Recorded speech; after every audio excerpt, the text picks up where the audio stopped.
مطلب کیا ہے، معنی کیا ہے، کیا کہیں گے اس حوالے سے؟ یہ صاحب بھائی اصل میں سب سے پہلے تو ہم یہ سمجھیں گے کہ دین جو ہے وہ ہم سے کیا تقاضا کرتا ہے۔ ہماری سب سے بڑی غلطی یہ ہے کہ ہم یہ سمجھتے ہیں کہ دین ہمیں نماز بھی سکھائے گا، روزہ بھی سکھائے گا، حج بھی، زکوٰۃ بھی، سخاوت یہ وہ، اور دین ہمیں فزکس کے فارمولے بھی سکھائے گا، سائیکالوجی بھی سکھائے گا، بایولوجی بھی سکھائے گا، حکمت بھی سکھائے گا، یا اور اس کے علاوہ اور بھی جتنے بھی آپ لگا لیں دنیا کے کام، یہ سارے ہم نے دین کے کھاتے میں ڈالے ہوئے ہیں کہ یہ دین ہمیں یہ سکھائے گا۔ یعنی کہ ہماری سوچ میں دین یہ ہے کہ جہاں نماز، روزہ، حج، زکوٰۃ ہے، وہیں پہ باقی ساری چیزیں جو آج کل کے حالات میں سامنے آتی ہیں، اسکول ہو گیا، سائنس ہو گئی، میڈیکل ہو گیا، یہ سارا کا سارا، حالانکہ یہ دین نہیں سکھاتا۔ میں سب سے پہلے ایک بات بتا دوں، دین اصل کیا چیز ہے؟ دین کیا سکھاتا ہے؟ دین ہمیں زندگی گزارنے کا صحیح طریقہ سکھانے کا نام۔ سبحان اللہ۔ یعنی کہ ہم نے جو زندگی گزارنی ہے اس کو صحیح طریقے سے کس طرح گزارنا ہے، اصل دین یہ ہے، دین کا تقاضا یہ ہے۔ اب بات یہ ہے کہ دین دیکھیں، اب دین کے اندر سب سے پہلے کیا چیز آئے گی؟ عقیدہ، ماشاءاللہ، جسے ہم دوسری صورت میں کہتے ہیں نظریہ۔ دیکھیے ہر ملک کا ایک اپنا نظریہ ہوتا ہے۔ جی جی۔ ایک ملک اگر دوسرا ملک اس کا دشمن ہے تو اس ملک کے نظریات اس کے بارے میں کیسے ہوں گے؟ دشمنی والے ہوں۔ وہ جتنے بھی لوگ وہاں پہ رہتے ہوں گے، وہ ظاہر ہے جس طرح ہمارا کوئی ملک کا دشمن ہو تو وہ ہمارا ایٹومیٹکلی دشمن ہو جاتا ہے۔ اسی طرح اگر یہی ملک کا کوئی دوست ہے تو اس کے نظریات بھی دوستی والے ہو جاتے ہیں۔ ٹھیک ہے۔ یہی جو نظریہ ہے اسی کو دین میں عقیدہ کہتے ہیں۔ سب سے پہلے عقیدہ کیا ہوگا؟ نماز، روزہ، اللہ کے بارے میں عقیدہ کیا ہے، فرشتوں کے بارے میں عقیدہ کیا ہے، جس طرح ہم پڑھتے ہیں آمنت باللہ وملائکتہ وکتبہ ورسلہ والیوم، یعنی کہ یہ عقائد کے حوالے سے یہ سارا کچھ ہمیں نظریہ بتایا جائے گا۔ اور دوسرے نمبر پہ کیا آئے گا دین میں؟ وہ آئے گا دین کے اندر دوسرے نمبر پہ آئے گی عبادات، کہ آپ نے عبادات یعنی اللہ کو راضی کیسے کرنا ہے۔ ٹھیک ہے۔ اپنی عاجزی اور انکساری کے ساتھ آپ کی جانی عاجزی کیسی ہوگی، مالی عاجزی کیسی ہوگی، یہ انکساری کیسی ہوگی، دوسرے نمبر پہ آئے گی دین کے اندر عبادات۔ تیسرے نمبر پہ ہم جس معاشرے میں رہتے ہیں اس معاشرے کے اندر ہمارا اخلاق کیسا ہونا چاہیے، اللہ اکبر، اللہ۔ تیسرے نمبر پہ یعنی کہ معاشرہ، دیکھیں آپ کا جناب والا، آپ معاشرے کے اندر آپ رہتے ہیں، آپ ہر کسی کے کام میں ٹانگ نہ اڑائیں، نمبر ایک۔ نمبر دو، یہ بھی نہ ہو کہ آپ کسی کے کام ہی نہ آئیں۔ دونوں چیزیں آپ نے دیکھنا، بیلنس رکھنا۔ ٹھیک ہے۔ یعنی کہ یہ بھی نہ ہو کہ معاشرے کے اندر آپ کسی کے کام ہی نہ آئیں، اور یہ بھی نہ ہو کہ ہر کام میں آپ ٹانگ ڈالیں ہر کسی کی، جسے کہتے ہیں جی یہ کون ہے جی، یہ خواہ مخواہ، وہ پنجابی کی جو کہاوت ہے نا، بلایا نہ چلایا بابا ڈانگ لے کے آیا، یعنی کہ ہر کسی کے آپ کام میں رکاوٹ نہ بنے۔ دین نے اب کیا کرنا ہے؟ بیلنس کریٹ کرنا ہے کہ آپ نے کس طرح رہنا ہے، کتنا کام آنا ہے، کتنا کسی کو چھوڑنا ہے، یہ آپ کو دین سکھائے گا، ایک اصول بتا دے گا۔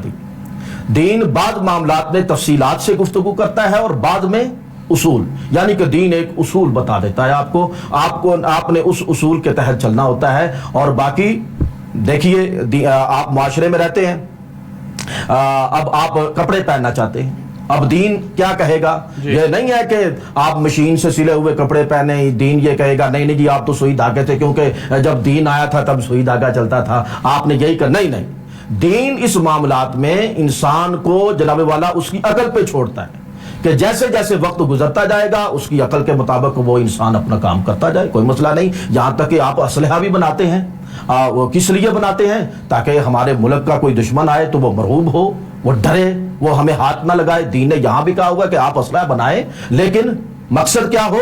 اپنی حفاظت، مقصد کسی کو مارنا نہ ہو، مقصد دہشت گردی نہ ہو۔ یعنی کہ دین ہمیں یہ ایک اصول بتا دے گا۔ اب دیکھیے آگے تھوڑا سا چلے کہ یہ دین ہم سے کیا تقاضا کرے گا۔ جب دین نے ہمیں ایک اصول دے دیا، بعد میں نے کہا کہ بعض معاملات میں تفصیلات بھی ہیں، لیکن بعض دین جب اصول دیتا ہے تو اس اصول کے اندر بہت ساری چیزیں آ جاتی ہیں۔ ٹھیک ہے. اصول دیکھیے میں آپ کو ایک اصول بتا دیتا ہوں.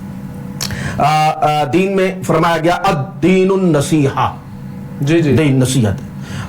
دوسرا خیر الناس من ینفع الناس، یعنی کہ تم میں سے بہترین لوگ وہ ہیں جو لوگوں کے لیے نفع بخش ہوں. واہ واہ. اب یہ کیا ہے؟ یہ ایک اصول ہے، یہ دین نے ایک اصول دے دیا ہے آپ کو. اب لوگوں کے لیے خیر خواہی کرنا، اب اس خیر خواہی کے اندر آپ کیا کر سکتے ہیں؟ آپ لوگوں کو رمضان المبارک کے اندر افطاری کا سامان دے سکتے ہیں. جی جی. آپ افطار پارٹی کر سکتے ہیں، آپ دسترخوان لگا سکتے ہیں، سحری کروا سکتے ہیں، افطاری کروا سکتے ہیں. خیر کے کام ہے نا. آپ اس کے بعد جناب والا اچھا ہاسپٹل بنا سکتے ہیں، آپ مدرسہ بنا سکتے ہیں، آپ لنگر چلا سکتے ہیں، خانقاہیں بنا سکتے ہیں، آپ جناب والا کیا کہتے ہیں کہ ٹرسٹ بنا سکتے ہیں. دین یعنی کہ خیر کے جتنے بھی کام ہیں وہ اسی الدین النصیحہ کے اس اصول کے اندر آ جائے گا. یعنی کہ آپ نے اس اصول کو سامنے رکھنا ہے، کیونکہ دین نے یہ اصول دے دیا ہے کہ آپ نے خیر کے ساتھ کام کرنا ہے. یعنی کہ آپ جتنا بھی آپ سے خیر ہو سکے آپ نے خیر بانٹنی ہے. یہ خیر کا جذبہ پہلے بہت زیادہ تھا، لیکن اب چونکہ دین کے ساتھ تعلق کم ہو گیا لوگوں کا، اس لیے وہ خیر کا جذبہ جو اصول دین نے دیا ہوا تھا وہ اصول بھی کم ہوتا. دیکھیں آپ نے ایک واقعہ سنا ہوگا کہ حضور علیہ الصلوۃ والسلام جب مکہ المکرمہ میں آئے تو وہ ایک بڑھیا اپنا سامان باندھے کھڑی تھی اور اس کا سامان اٹھانے والا کوئی نہیں تھا، اور وہ کیا کہہ رہی تھی کہ بچ کے رہنا. کس سے؟ حضور علیہ الصلوۃ والسلام سے بچ کے رہنا، وہ ہمارے دین سے ہمیں دور کرتے، یہ وہ سارے معاملات. لیکن آقا علیہ الصلوۃ والسلام آئے، سرکار نے وہ گٹری اٹھائی، اس کو پہنچا دیا. اب جب حضور واپس مڑنے لگے تو وہ بڑھیا کیا بولی جی. اب یہ دیکھیں یہ یعنی کہ یہ خیر کا پہلو، وہ اپنے طریقے سے خیر کہہ رہی. کیا کر رہی ہے؟ وہ کہتی ہے جی آپ نے مجھے یہاں تک پہنچا دیا ہے، اب مجھ سے بات لیتے جاؤ.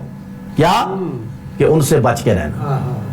یعنی کہ محمد عربی صلی اللہ علیہ وسلم سے وہ مائی اپنی طرف سے اب خیر کا جملہ کہہ رہی ہے. یعنی کہ آپ اس واقعے کے اندر لیں گے خیر خواہی، یعنی کہ یہ ہوتا ہے خیر خواہی، کسی کو بچا لینا، کسی کو بتا دینا، راستہ صحیح بتا دینا، یار یہ راستہ غلط ہے، یہ راستہ ٹھیک ہے، اسے کہتے ہیں خیر خواہی. یعنی کہ اس نے بھی خیر خواہی کی آقا علیہ الصلوۃ والسلام کی طرف سے، اپنی طرف سے خیر خواہی کی. لیکن حضور علیہ الصلوۃ والسلام نے جب بتایا کہ وہ میں ہی ہوں، پھر کلمہ پڑھ کے بہرحال ہے وہ سب سے بڑی چیز ہے دین کے اندر. اب ان سارے معاملات کو اگر ہم سمرائز کریں، اس کو ہم اگر بند کر دیں ایک جملے کے اندر، تو ہم یہ کہیں گے کہ دین ہمیں سکھاتا ہے کہ بندوں کے ساتھ بندے کا تعلق کس طرح کا ہونا چاہیے اور اللہ کے ساتھ بندے کا تعلق کس طرح ہونا چاہیے. واہ واہ واہ. یعنی کہ بندے کے ساتھ بندے کا تعلق کس طرح کا ہو اور اللہ کے ساتھ بندے کا تعلق کس طرح کا ہو. اگر یہ چیز انسان کو سمجھ آ گئی تو انسان سمجھ لے کہ مجھے دین سمجھ آ گیا. واہ واہ، سبحان اللہ سبحان اللہ. اچھا میں یہ بھی